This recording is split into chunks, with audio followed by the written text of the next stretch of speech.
I call the November 10th, 2025 City Council meeting to order. Roll call, please. Miller, Yes. Haig, Yes. Ray, Yes. Weber, Yes. Briggs, Yes. Approval of minutes. I move we approve the minutes of October 27th regular session. Second. Miller, Yes. Haig, Yes. Ray, Weber, Yes. Briggs, Yes.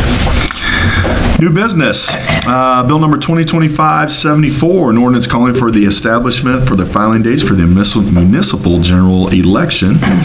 Mr. Slagle. Yes, Your Honor, this ordinance sets the dates for the general election and the candidate filing period. The filing period will be from Tuesday, December 9th, 2025 through Tuesday, December 30th, 2025, and then the election will then be held on Tuesday, April 7th of 2026. In order to proceed with the mechanics of accepting the candidacy of filing and establishing election dates, council needs to proceed with 2 readings by title only and pass each of the ordinance, and it has been posted its required length of time. Move for the reading of bill number 2025-74. Second. Miller, Yes. Haig, Yes. Ray, Yes. Weber, Yes. Briggs, Bill number 2025-74, an ordinance calling for the establishment of a filing date for the municipal general election to be held in 2026 to fill 2 3-year terms on the Mexico, Missouri City Council. I move for passage of bill. Second reading of bill number 2025-74. Second. Miller, Yes. Haig, Yes. Ray, Yes. Weber, Yes. Briggs, Yes. Bill 2025-74, an ordinance calling for the establishment of filing dates for the municipal general election to be held in 2026 to fill 2 3-year terms on the Mexico, Missouri City Council. I move for passage of Bill 2025-74. Second. Miller, Yes. Haig, Yes. Ray, Yes. Weber, Yes. Briggs, Yes. New business resolutions. Bill number 2025-75, a resolution authorizing city manager to enter into an agreement with the Mexico Area Chamber of Commerce. Mr. Slagle. Yes, Your Honor, this is our annual agreement with the Chamber and for their assistance in marketing activities, and to cover the contribution and the contract, Vicky Dinky. Good evening. We have Dana Keller here with us tonight, who serves as our Executive Director of the Mexico Area Chamber of Commerce. But we are bringing forth the resolution to authorize the city manager to enter into an agreement with the Chamber to assist in marketing activities in the City of Mexico for the budget year 2025-2026. The city would like to contribute, or has budgeted to contribute, a sum of $13,000 for use in the cost of marketing activities. Staff recommends the City of Mexico and Mexico Area Chamber of Commerce enter into an agreement to promote those activities, and that council proceed with reading by title only and passage of the attached resolution. If you have any questions, I'm sure I can try to answer, or Dana can try to answer. If you have anything you'd like to say. Thanks for the support. Yeah. I move for reading of bill number 2025-75. Okay. Miller, Yep. Haig, Yes. Ray, Yes. Weber, Yes. Briggs, Yes. Bill number 2025-75, a resolution authorizing city manager to enter into an agreement with the Mexico Area Chamber of Commerce to assist in marketing activities for the city of Mexico. I move for passage of bill number 2025-75. Second. Miller, Yes. Haig, Yes. Ray, Yes. Weber, Yes. Briggs, Yes. Bill number 2025-76, a resolution authorizing city manager to accept temporary construction easements. Mr. Slagle. Yes, Your Honor, with the storm sewer project on North Calhoun Street, we needed some temporary easements to perform the work and to cover the details of the final easements needed. Drew Wilford. Good evening, council. As Bruce mentioned, we have 2 more easements to accept. We have a total of 7 at this time, with 1 remaining on project. We don't necessarily anticipate getting that last one, but we do believe the project can be completed without that last one. So this would be the last easement likely to be accepted on Calhoun. The process or order of operations standard for these projects is that we would pass it here at council, submit it to city attorney, have them certified as the title, and then submit it to DNR for processing. So we would recommend proceeding with reading by title only and passage of the attached resolution. And if you have any questions, I'll be happy to answer them. Dave's going to have to do something? Dave's going to, no. I move for reading of Bill 2025-76. Second. Miller, Yes. Haig, Yes. Ray, Yes. Weber, Yes. Briggs. Yes. Bill number 2025-76, a resolution authorizing the City of Mexico, Missouri to accept temporary construction easements on North Calhoun Street Stormwater Improvement Project being part of ARPA grant number DNR SW 74 5E 73 C5 9 FEE. I move for passage of Bill 2025-76. Second. Miller, Yes. Haig, Yes. Ray, Yes. Weber, Yes. Briggs. Bill number 2025-77, a resolution authorizing city manager to sign contract documents with Surdex Corporation. Mr. Slate? Yes, Your Honor. This is for aerial photography as part of our geographic information system platform that we use, especially when it comes to engineering and identifying certain things around the community, and to cover the details of the resolution. Drew Wilder. In 2019, we last flew imagery for the City of Mexico, and Surdex was the one that actually flew it. That, at the time, we had a set number of specifications that we went through, and we actually did the project out at that point in time. What we have done here, because both the timing of it, but also the cost of it, allows us to utilize the state cooperative purchase contract, the state of Missouri's, and this actually allows us to get a better price, from what I understand, than the actual bidding through our own city, which is kind of an interesting trait I'm seeing more often these days. Surdex is based out of Chesterfield, Missouri. They did an excellent job with a round of gathering aerial photography for us. The city uses aerial photography for a number of items, and everything from floodplain administration, wastewater inspections, stormwater administration. There's just a number of items. One of the most common things you may think of too is construction quantity estimates. So we can take that aerial photography, it's at high enough resolution, we can trace out a roadway easily, trace out a sidewalk, get links, distances, areas. So we use the aerial photography for all of those things and more. The budget for this fiscal year allows $18,000 to purchase new aerial, or I should say updated aerial photography for the City of Mexico. And so we would recommend proceeding with reading of title and passage, and utilizing Surdex Corporation of Chesterfield, Missouri through the cooperative purchase contract at a total price of $17,500. If you have any questions, I'll be happy to answer them. When would they do this? When would they do this? We are asking that they have it done essentially by the end of April, but we do it in leaf-off conditions to get the best imagery, leaf-off conditions. Could I get like a day's notice so I can cover up my moonshine still? Still. Yeah, moonshine still. And Google Earth doesn't work, huh? Google Earth, it can work. We would sure prefer to have a higher resolution image. I got you. So, Move forward.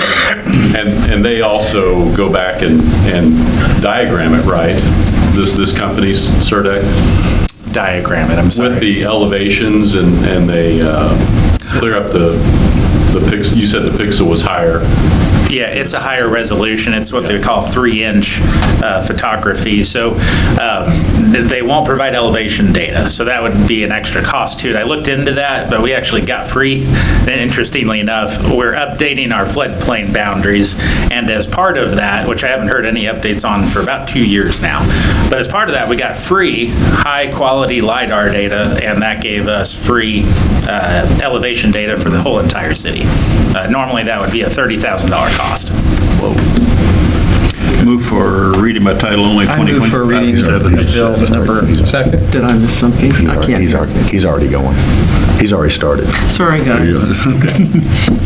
Miller, Yes. Haig, Yes. Ray, Yes. Weber, Yes. Briggs. Yes.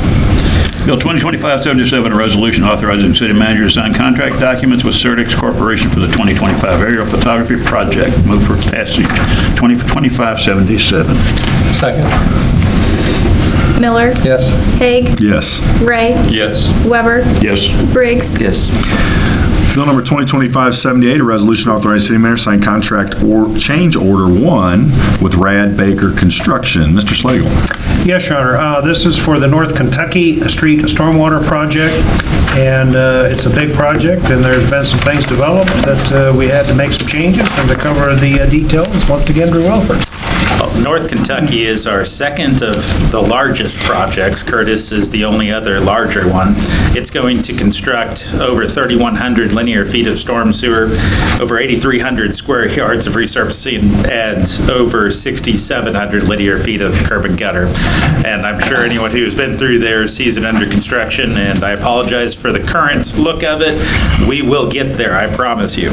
2 items have developed recently that are in need of attention, and after reviewing them both internally and also with the engineer that is both designing the project and that is conducting the full-time construction inspection, we do believe it's worthwhile to pursue. So the first of which is new drainage structures behind what we would call the curb and gutter behind the sidewalk, more or less on the southern and eastern portion of the project. So think of near the Curtis Street intersection. We attempted to reuse some of the existing storm sewer that was in place and found that we could not do so. So we asked for a change order on this. They provided an estimate of a little over $3,300 per structure. There are anticipated to be 10 structures. Brings this portion of the change order up to $33,143.50. The second portion, though, is the larger one, and this one relates to quality of drainage on the curb and gutter system. When this project was bid, it was anticipated that they would form the curb and gutter right next to the street. The street's been found to have a little bit of dip in it, and so may not have the greatest drainage if they pursue that methodology. So what we've come up with is removing 1 foot of additional street, which is going to add cost to the project for that extra removal and replacement. But whenever you do that, then they can form up, or they can run what we would call slip form paver through there, and we'll get a better product at the end of it. So after consulting our engineers on the project and reviewing it internally, we believe it is worthwhile. We asked for a price on that, which came to $47,491. That brings the total here for change order 1. This is the first change order on the project. I hope it's the last one. Can't make that promise, but at this time, this would be $80,634.50. We have reviewed this. Both Bartlett and West and the city are in agreement with moving forward, that it adds good value to the project and for the residents. We've also sent this on to DNR for approval as for the coverage with the grant, and they have approved it. So this would be covered under the $1 match grant, and we would recommend proceeding with reading by title only and passage of the resolution authorizing this change order. If you have any questions, I'll be happy to answer them. Did I hear you say right, by the end of December, all the curb gutter stuff will be close? For Curtis, that'll be Curtis, true. okay. For Kentucky, I think we're going to find it goes further past that. They got a later start on Kentucky Yeah. than they had hoped. And I will admit, I think even my response to council may have been January, February-ish. I think it's going to be more Okay. end of March is. Well, someone asked me, and I know I remember the December stuff, and so I just wanted to make sure with that. Or you want to read this one? I'm not. I had Or one you more want to question. read this one? No, not necessarily. Go ahead. You said it's the dollar match I grant, just can't hear. Correct. With my ear so swollen. so the city's portion of that 80 would be $1, $1. not, No, we've already matched our $1 on all the previous expenses, so all True. of this So- would be reimbursed. because it says eligible for reimbursement, so they'll reimburse the whole 80. That is true. Okay. The $1 is the reimbursement on the entirety of the almost $5 million that we got for the grant. So, yeah. And like you said, they've already approved this, then the government has already approved that. Drew, I have a question not necessarily related to Kentucky, but partially, I guess. You mentioned Curtis. I happen to drive that now and then, and I don't drive, I try to avoid all those, but not having much luck. Curtis Street, it seems to me, is really going to be in bad shape. The street when this is all finished. Is there any plan to overlay, or what's the plan to fix Yep. all of that mess? All that's included with these projects. So the problem we're running into is timing, of course. By the time we get all the concrete work done, winter's going to hit, Sure. asphalt plants are going to be closed. But absolutely, the projects include resurfacing the entirety of those streets. So all of Curtis, every single portion, from Monroe or 22 on the west to Wade on the east, it's going to see all new asphalt placed. And so you won't have that concern by the end of this. Nice new curb and gutter, nice graded area, no more ditches, and then nice new street. Same thing for Kentucky from Curtis going north all the way to Briarwood. That's probably been answered before, but I've been accused of not paying attention, and maybe another one of those cases. It's a good question. Okay. One more question. So where they put in a few concrete patches, do those get shaved as well when they go back and? It will, so it'll depend on if it's the patches, for example, that are crossing the road, yes. Yeah, like they did a couple of them. They did one today, and so those get kind of the first couple inches get ground up. Yep, that's exactly right. We'll take Right a along mill. with the asphalt. Yep. So then- We'll take a mill right through it. There's no extra charge for milling through that small amount. We actually have milled one road in the city where it's been pure concrete, and then we replaced it with 1.5 inches of asphalt because the surface was getting bad on the concrete. That's an extra cost whenever Yeah. you're just milling right through pure concrete. But for these, there's no extra cost to the milling. Gotcha. Okay. Very good. Thank you. I move for reading of bill number 2025-78. Second. Miller, Yes. Haig, Yes. Ray, Yes. Weber, Yes. Briggs, Yes. Bill number 2025-78, a resolution authorizing the city manager to sign change order number 1 with Rad Baker Construction LLC for the North Kentucky Street Stormwater Improvement Project, part of grant number DNR SW 745E73 C59 FEE. I move for passage of bill 2025-78. Second. Miller, Yes. Haig, Yes. Ray, Yes. Weber, Yes. Briggs, Yes. Other business, staff report, Audrain Medical Center abatement costs. Mr. Slagle. Yes, Your Honor, this is for the, what I'm going to call site-wide asbestos and hazardous material universal waste abatement for the old hospital site. This is kind of the first phase or round of what's necessary as part of the demolition process to prepare that site for the future. And to cover the bids that was received, Drew Wilford. Yeah, and this is a big step. A lot of people have been mentioning the lack of progress, we'll say, at the hospital. But I think now people are going to start seeing movement on site. So we have phase 1 being the asbestos removal. That's going to cover everything on the site. Stribling House, Cornerstone, the main AMC complex. Phase 2, which is not part of tonight, but phase 2 then includes demolition of the Stribling House and the Cornerstone building. Phase 3 then would be the final portion, and that would be demolition of the actual larger AMC complex site, and then also restoration, site restoration. So tonight, though, we have bids back from several contractors for the asbestos abatement and also hazardous material and universal waste abatement. We initially bid these out back in July 23rd of 25, excuse me. And so it may very well be people are asking, where is that at? Well, we ended up finding some inconsistencies in the bid process. We ended up having the low bidder at the time, Midwest Service Group, submit a low bid of $914,800. But in that, because of those inconsistencies, we decided to rebid the project.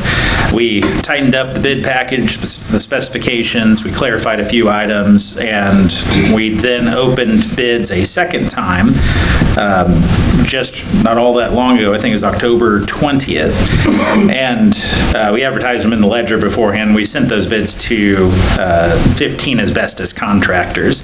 This time, ARSI Incorporated out of Jefferson City, Missouri, submitted the lowest and best bid. That was at a total of $758,878. which was a substantial drop compared to the prior bid of 100. The difference there between the two low bids being nearly $156,000. We have conducted a review on ARSI. We have worked with them before in-house. They do a residential demo program. They do all the asbestos inspection and abatement work for the city of Mexico. And then we also called a couple different references, and we have found no red flags. So at this point, we would recommend proceeding, but the way we're going to proceed is in a contract, or I should say an agreement with the Audrain County Commission to cover $750,000 of that cost. And I mentioned that price. There is a little bit of an oddity with tonight's bid in that we believe that this project, and you'll notice the bid originally being bid back in July during budget season. So we anticipated quite a bit of this project being done in the prior budget year, and then some of it being done in this current fiscal year. Because of that, because of the delay, all of it's going to be done in this fiscal year. So we do anticipate having to do a budget amendment to accommodate this, and you'll be seeing that at a future council meeting. But at this point in time, we have $750,000 ready for this project between the two fiscal years, and that is the portion with which we will be reimbursing the county. And again, the actual contract will be between ARSI and the county. The county has already approved this at their their November 5th meeting. And so we would recommend proceeding with reading the title only. And if you have any questions, be happy to answer them. How do they get information on this? Do we send out, or do they come walk through the facilities and bid it?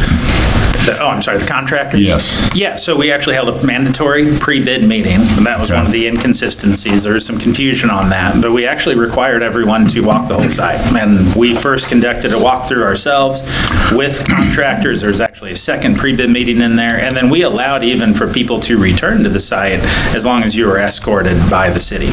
And ARSI is a good example. They came back 2 or 3 different times on this to review the site. And so they're the low bid. They also are the one that has spent the most time on the site.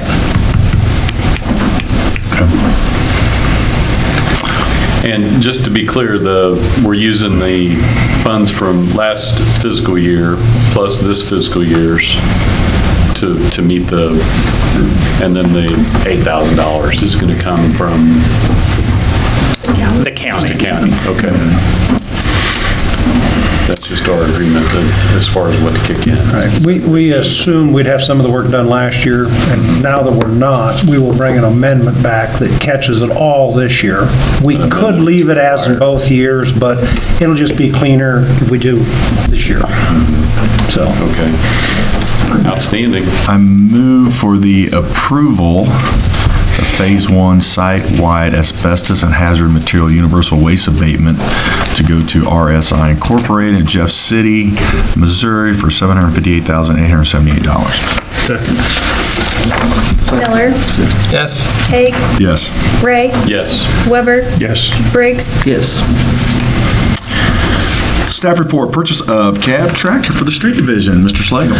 Yes, Your Honor. We are trading in a 1972 tractor for an updated model to help with street activities and to cover the bids received for this budget. Drew Wilford. Well, Council, this was a budgeted item. We went in and solicited bids for the project. It was advertised in the Mexico Ledger, sent to 4 different vendors. We received 3 vendors' responses, totaling 6 bids, some providing additional options for the bids. And upon review of the bids, we found that Simon Stricker Nobe Partners was considered the best bid for the project.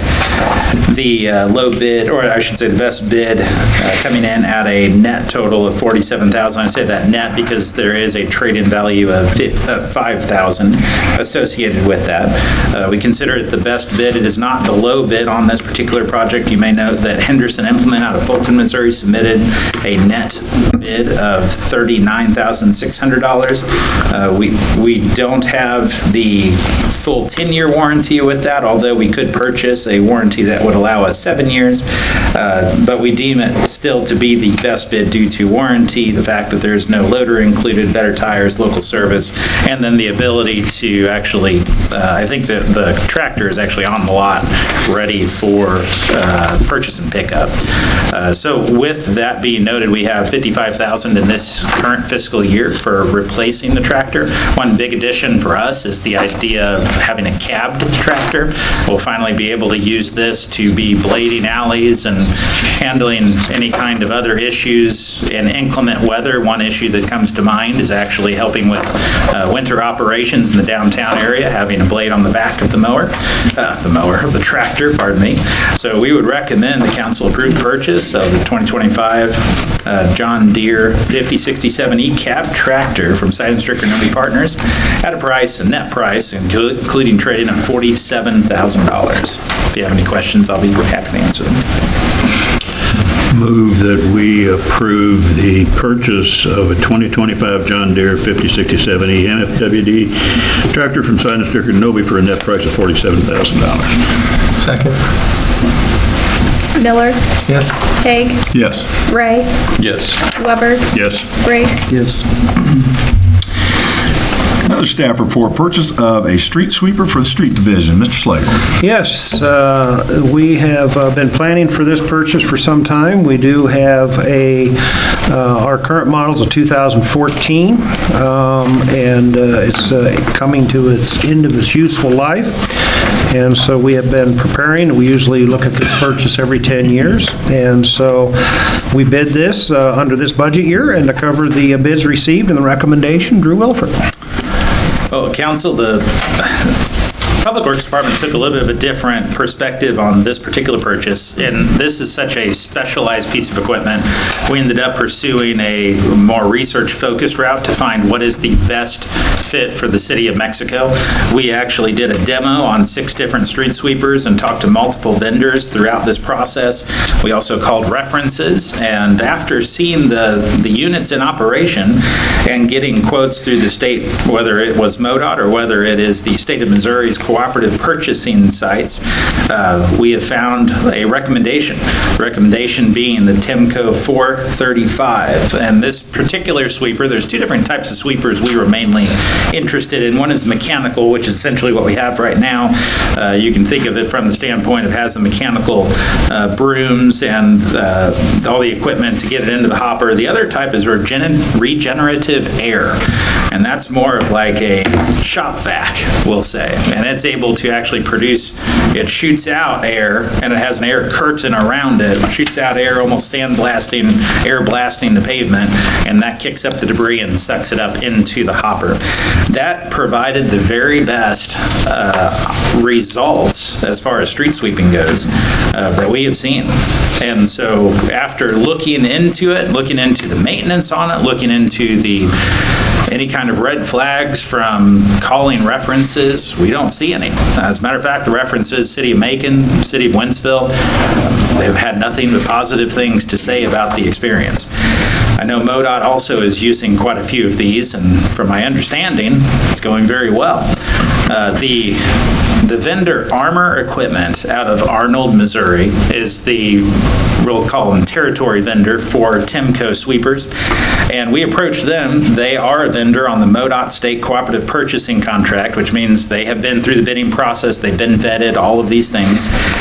And they provided us a quote for the sweeper at an estimate of $219,760. Now, that does not include a couple items. We asked for a set of brooms and a set of air curtains to go along with that, bringing the total cost of the order up to $220,770. We did judge the idea or evaluate the idea of a trade-in. And with this premise, we ended up getting to the point determining that it was best, and we would recommend keeping the current street sweeper.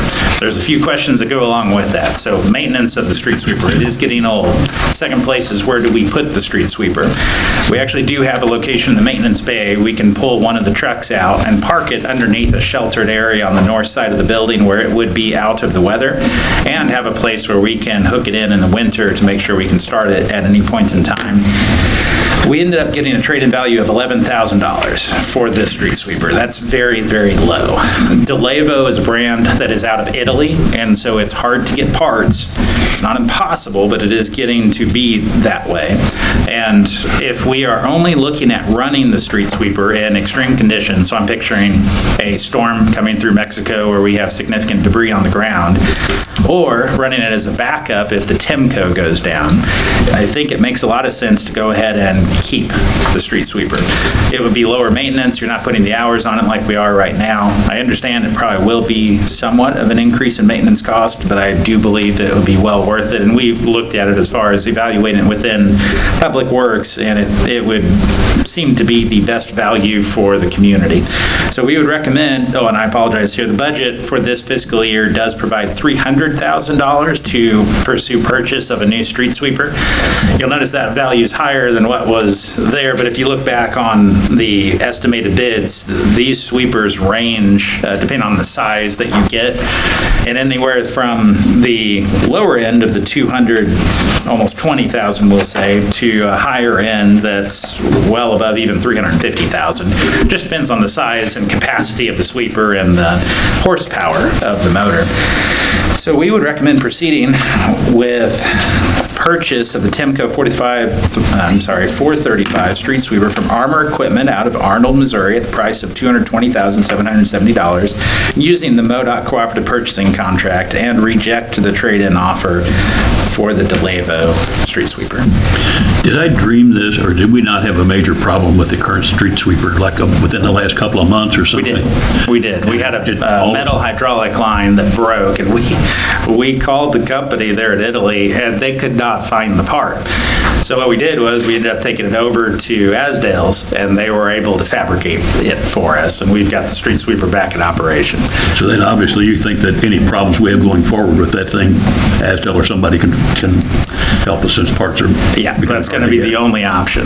And I don't see the 11 grand being enough, what would I say, pro versus con in order to sell it. I think we're still going to get more pros out of it, more benefit than cost, so to speak, especially with not using it as our main sweeper.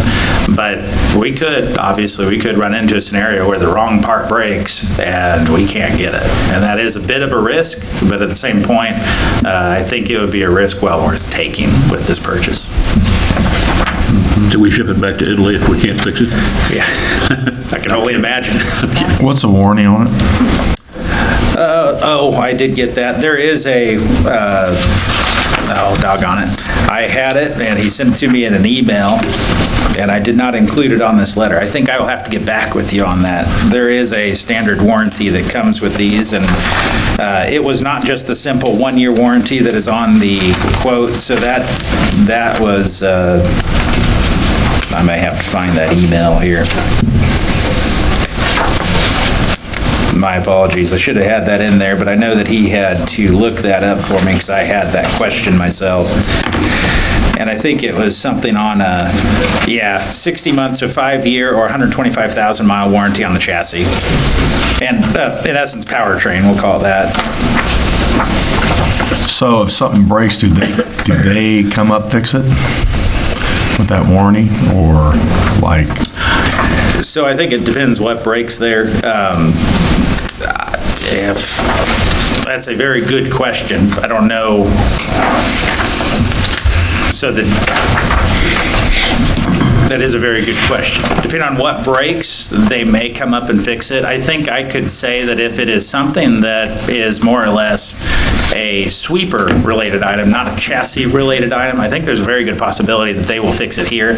If it's more of a chassis-related item, I have a feeling we could probably take it to a nearby facility, maybe even Meyer out there, and they may be able to fix it. Because this does go on an Isuzu chassis, so it'd just be a heavy pickup truck that you could, not a pickup, but a heavy truck that I think it'd have to work on. We could make the warranty claim through them, is my understanding. That may be a good one to follow up on.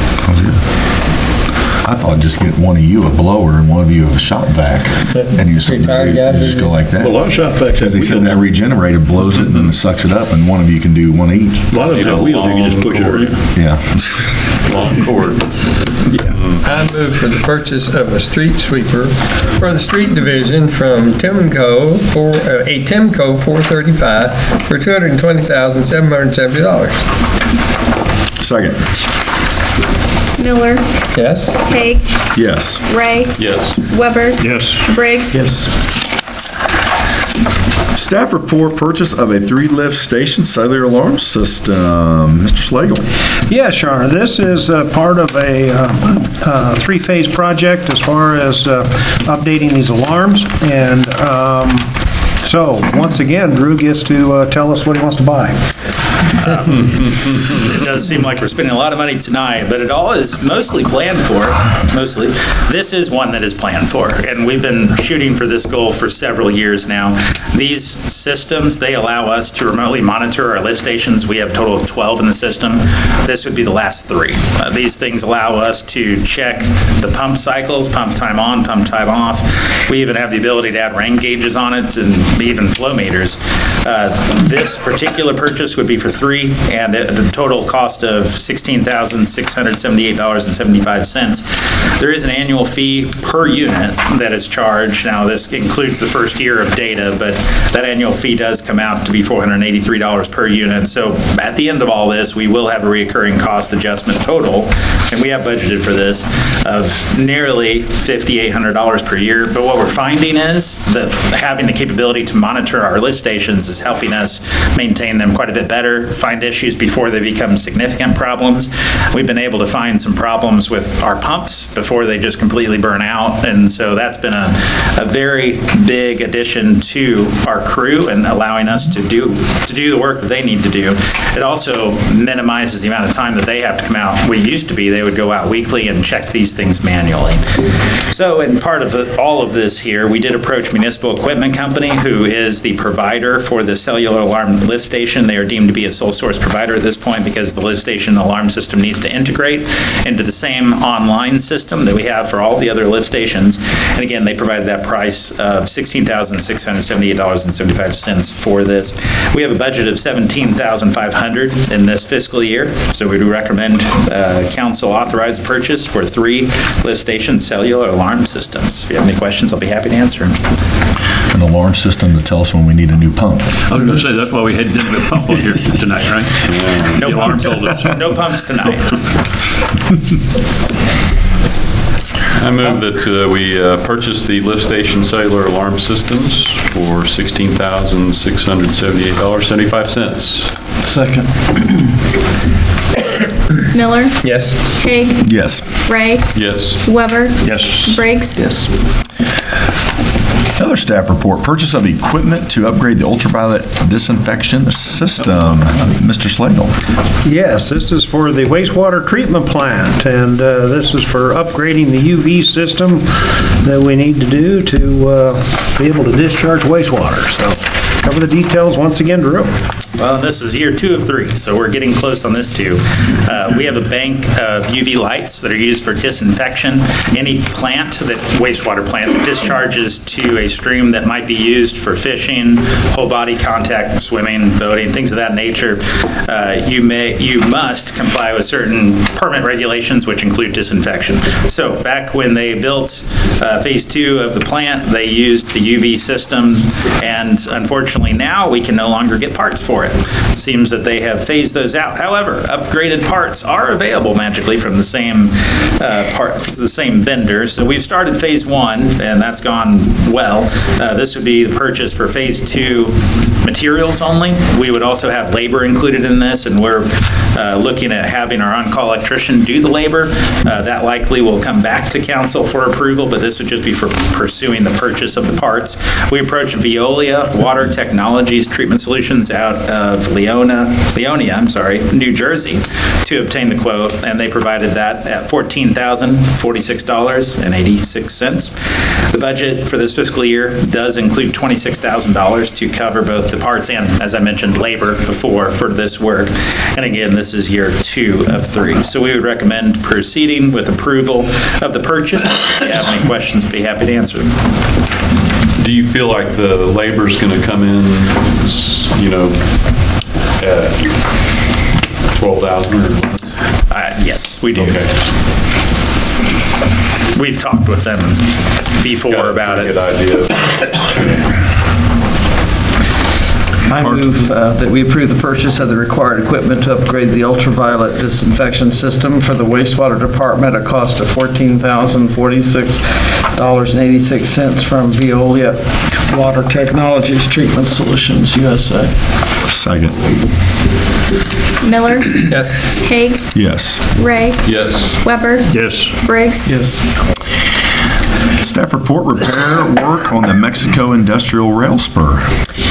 Yes, we have the ongoing agreement with M&K to perform our annual maintenance issues, and we have some additional again this year. And to cover the details of what we are proposing, once again, Drew. Well, I'm pleased at least this year to not provide a number that was above 100,000, unlike the last fiscal year. So this year, it seems we're getting closer to the state of maintenance, and that's where we would like to stay.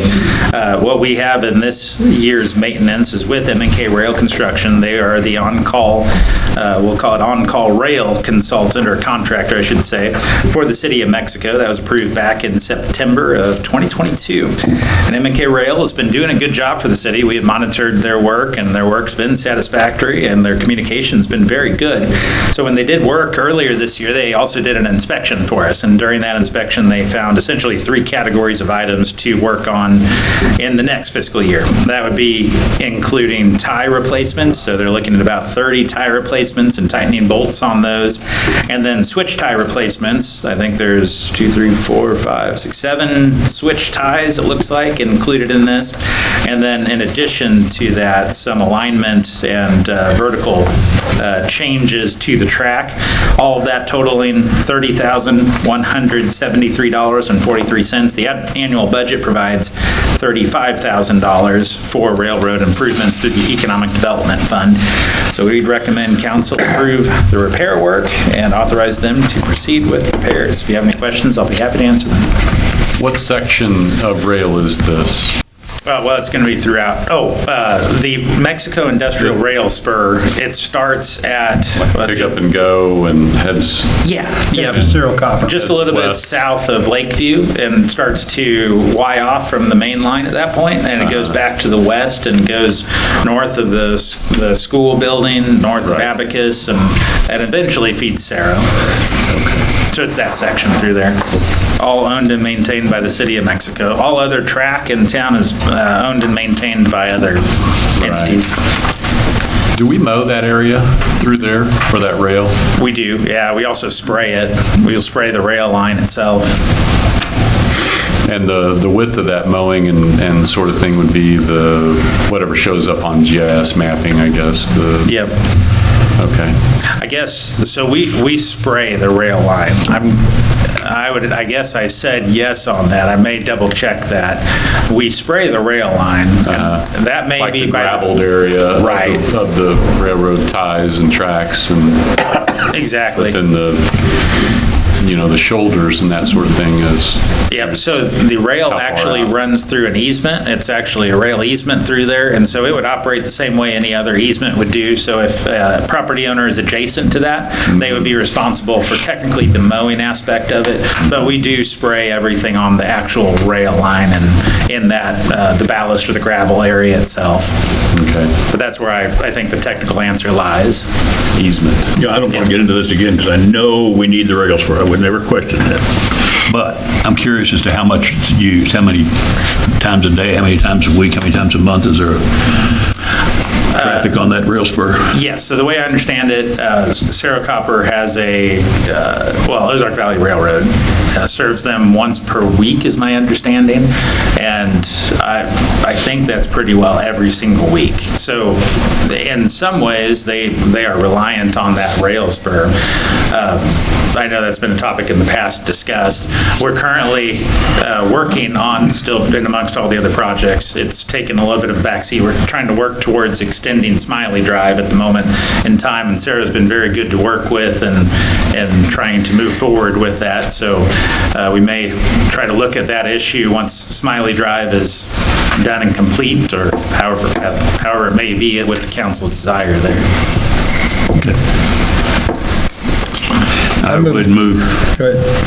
would move for the repair work on the Mexico Industrial Rail Spur with total cost of $30,173.43 with M&K Rail Construction LLC. Second? Miller, Yes. Haig, Yes. Ray, Yes. Weber, Yes. Briggs. Yes.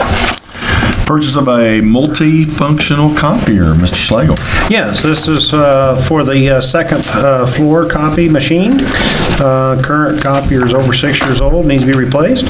And this time, it won't be Drew. We got Vicky that's going to talk to us about what the bids we got and recommendations. Yes, give Drew a break. New face. Yeah, give him a break.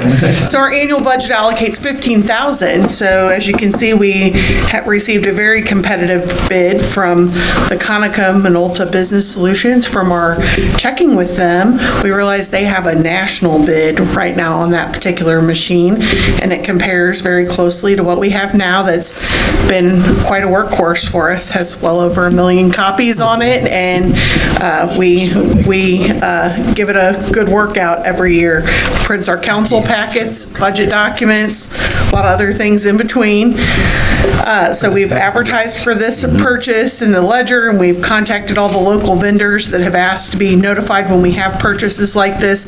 We received the 4 bids. Again, that Conica Minolta came in at the most competitive purchase and maintenance agreement cost. So all maintenance agreements included scheduled and unscheduled maintenance, parts replacements, toner, and labor, and an acceptable response timeline. Most of them are under 24 hours response time. In review of all the purchase and maintenance options, we recommend purchasing that Conica BizHub C551i network copier from Conica Minolta Business Solutions for the amount of $7,257 with a proposed annual maintenance agreement of $2,388.